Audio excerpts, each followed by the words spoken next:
There's a fight right around the corner just waiting for you. And you better learn how to fight.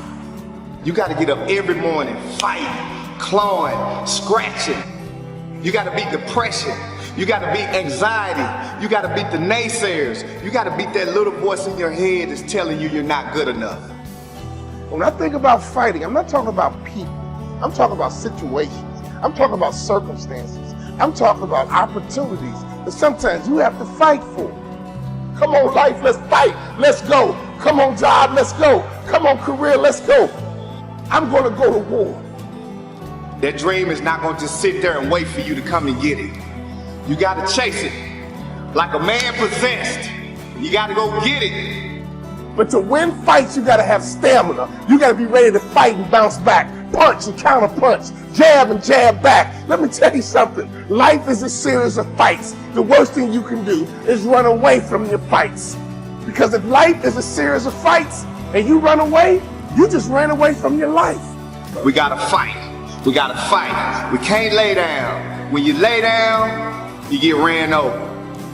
When you about to fight, you know a fight's coming, your adrenaline begins to pump. Your heart begins to race. Your mind gets right and say, look, I'm not going to just fight. I'm going to win this battle, and sucker, you going down.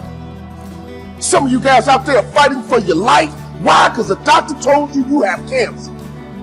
You better not feel sorry for yourself. You better not lay down and quit. You better get up and fight, because a happy spirit does a body good like medicine.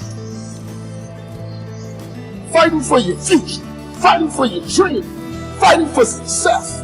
When you come over depression, you raise your arms like a champ. When you overcome bankruptcy, you raise your arms like a champ. When you come over divorce, raise your arms in victory. Sometimes in life, you get caught with a good one. You didn't see divorce coming. You didn't see cheating coming. You didn't see being fired coming. You got sucker punched. Oh, I've been sucker punched before, but that doesn't mean I can't stop fighting. We got to get up, baby. When you get sucker punched, get up. When you get hit in the gut, get up. Because if you want to win this war, you got to learn how to fight one battle at a time, one war at a time. Because you might not win every fight, but you got to win the war. You got to have the right attitude, the right mindset, the right mentality, not just to fight. It's going to be a war. If you don't quit, it's going to be a war. And don't you quit until you win. Life is a fight for territory. And once you stop fighting for what you want, what you don't want will automatically take over. Life is a fight for territory. And once you stop fighting for what you want, what you don't want will automatically take over. I have to exercise every day. I have to drop out of my bed and do 100 push-ups every day. I have to discipline my eating. I have to turn off the news. I can't watch the news. I'm not going to have a reoccurrence of cancer in my body. I have to eat 80% raw vegetables. I have to drink 12 glasses of water a day.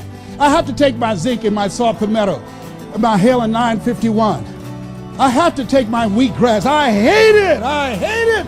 But life is a fight for territory. I'm fighting for my health. I am suggesting to you today that the presence of fear does not necessarily mean the absence of faith. That you can be excited and intimidated all at the same time. That you can be aggressive and still be worried. That you can be powerful, still be in pain. You can have all the favor you want to, but you're going to have some frustration. Don't you sit there for one moment with your pretty self acting like your life was a straight line of unchallenged successes. How dare you sit there beside your little sweet muffin and act like you were always right? Can God trust you with trouble? Or are you only here for the ride?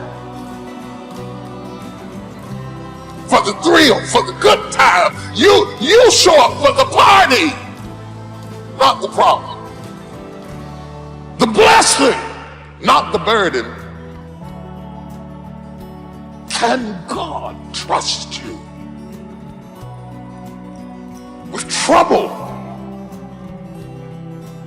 toughness, chaos? Can you be favored and frustrated and still stand there and be fighting anyhow? Come hell or high water. I came to tell you that whatever is going on in your life right now, that you might take a moment and think, maybe God chose me for this assignment because he knew that a lesser man would have caved, that a weaker woman would have walked away, that a more childish individual would have thrown in the towel. And yes, I got mad, and yes, I cried, and yes, I was frustrated, but I kept on swinging my bat. Nudge somebody and say, I'm gonna get this done. I may be in the toughest part or the best part of my life. Things may be going right or all hell might be breaking loose. But I don't care what season it is. I'm going to get this done. We're all participating in this thing called life. All of us. Life has ebb and flows. Mountaintops, it's got valleys, it's got thunderstorms in it, earthquakes. This life, you stop expecting it to go smooth, because it ain't finna go smooth. The road to success is always under construction. This life ain't set up to be smooth. You combat negativity and you combat discouragement with gratitude. It's the one way to combat discouragement is with gratitude. What messes you up is you focus on the thing that's not happening, and that causes you to get discouraged. So whenever you get discouraged, you have to change your focus from what's not happening to what has happened, and it straightens you out immediately. Because what causes the downslide is if you get wrapped up into what ain't happening, it get ugly, man, and it just snowballs. But you have to focus on gratitude. People don't understand how serious gratitude is. You know, it's a serious principle of success. It's hard to be miserable and grateful at the same time.